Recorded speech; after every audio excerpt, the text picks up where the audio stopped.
And I'm here now with Shilpa Raikar, who is a creative blogger and writer and part of a CBC show called Canada Reads. And she's here to talk to us about a lot of books that she's read, and she's going to fill us in on and about the program. So welcome, Shilpa, to the studio. Thank you very much, Huma. I'm very glad to be here. So, yes, please start off telling me about your blogging and your writing, and how did you get involved in all this? Well, interestingly enough, I actually got involved because of Canada Reads, and I've always loved to, I'm an advertising person and a social media strategist by profession, but my true heart lies in writing and books. And Canada Reads sort of gave me a chance years ago to start my blog. And it was just randomly out of Twitter, like they were doing this thing. I was thinking of starting a blog. I always wrote. I had another blog, but then they sort of gave me the chance to do it. And since then, I love Canada Reads, the debates.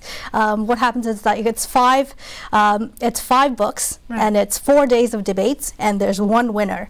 And usually they get like very prominent sort of Canadians to showcase and debate the books, and it's usually a book they pick for that they think that all Canada should read. Wonderful. I'm such a big advocate for reading, especially in this day and age where technology's kind of taken over. I was a huge reader when I was young. I mean, I wouldn't go to sleep. I'd get in trouble from my mom for that. But nowadays, I mean, how do you feel about that? I think this is such a great show and a great idea to kind of inspire the youth to read again. Is that kind of the whole, goal of the show, I guess? Well, honestly, books sort of connects people. Right. Doesn't matter what nationality, books have an ability sort of to connect people. Yeah. And you'll see this year's books are very diverse. There's actually 2 South Asian books in the finals this year, but the other books, and people who've read it are not and love them, love the South Asian books, are not necessarily even South Asians, and it definitely connects with them. In fact, Clara Hughes, who is actually the Olympian and speed staker, 6-time Olympians medalist, she actually is defending Lawrence Hill's book, which is called The Illegal. But she said during the debates that The Hero's Walk actually really connected with her because it reminded her of her dad, who actually passed away sadly 3 years ago of dementia. But she said it really sort of reminded her of her dad. Wonderful. Yeah. So who are some of the participants besides her in this particular program? So there's Vinay Vermani, actor, very well known. Very well known. Farah Mohammed, who is a lawyer and activist, and she's been named top 25 influential women in Canada.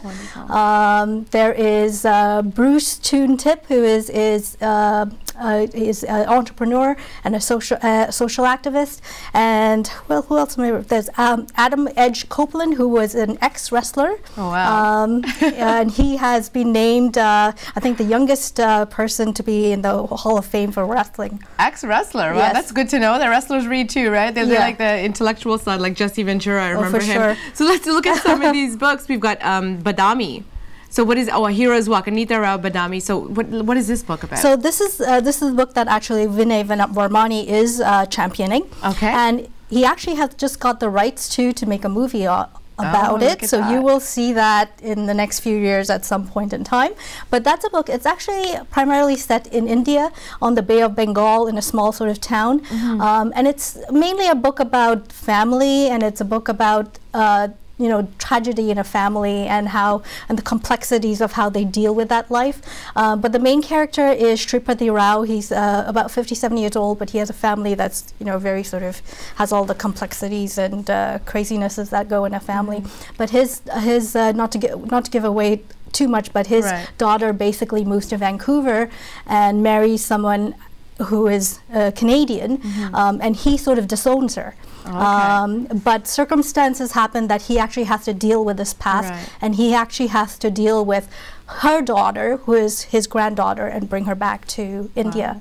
Yeah, that's like, I mean, these family stories, everybody I think can relate. It doesn't necessarily have to be, South Asians who not at all. Now you've got one here about Michael Winter, and then you've read all these, I would say. I have read all of them. So which one are you championing for? I kind of hesitate to say which one at the moment, because they really are, there will be one winner at the end of it that all Canada, but really all these books are very diverse, and they are very, they're all books that all Canada should really read. The debates will just kind of have to choose one because that's what happens in a competition. But they're all pretty outstanding books. Right. Yeah. So in your blogging, do you often kind of give your critiques on which good and bad critiques on the books that you end up reading? Yes, for sure. And actually, I may not say it here, but if you go to my blog at sukasareads.com, you will see that what exactly I think of the books, and you will probably have a hint of which one I think should win. Right. It's always good to have a reference, right? Because instead of you never judge a book by its cover as well. So it's always good to hear from somebody who's read one already. So tell me about Canada Reads. Now, how long has this program gone on? Canada Reads has been on for 15 years, so quite a long time, and it's a great initiative by CBC, to have this one. It's all Canadian literature, but it's again very, very diverse. I mean, Birdie is set in is about the Cree culture. Born and bred is Salima Nawaz. She sets it in Montreal. It's about two sisters who are actually Sikh, half Sikh by origin. Okay. Lawrence Hill has a fictional sort of. Lawrence Hill is